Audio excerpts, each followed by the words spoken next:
Salam değerli izləyicilər, sizə bir çox əmlakçıların, yəni maklerlərin təqdim elədiyi paket kupça yalanından danışacağım ki, aldanmayasınız və videonu hər kəslə paylaşın. Burada üstə gəl işarəsinə toxunaraq kanalımıza abunə ola bilərsiniz.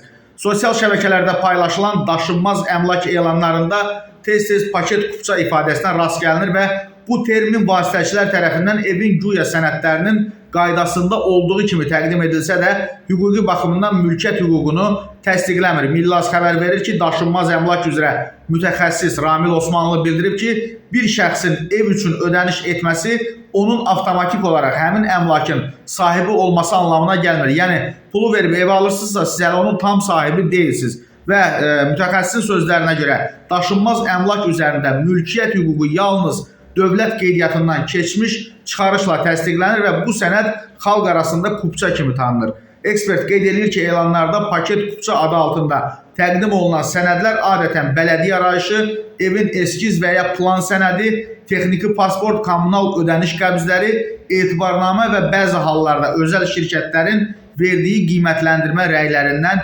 ibarət olur. Lakin bu sənədlərin heç biri nə tək-tək nə də bir yerdə mülkiyyət hüququ yaratmır, çıxarışı olmayan evlərin alqı-satqısı notariat qaydasında rəsmiləşdirilmir və bu cür əməliyyatlar qanunvericiliyə zidd hesab olunur. Məhz çıxarış vasitəsilə əmlakın girovda olub-olmaması, daha əvvəl başqa şəxsə satılıb-satılmaması və ya hər hansı hüquqi məhdudiyyətin mövcudluğu müəyyənləşdirilir və mütəxəssislər xəbərdarlıq edirlər ki, paket kupça ilə ev alan şəxslər sonradan ciddi hüquqi və maddi problemlərlə üzləşə bilərlər və bu videonu da dəyərli izləyicilər ev almaq, ev axtarışında olan tanışlarınıza göndərə bilərsiniz.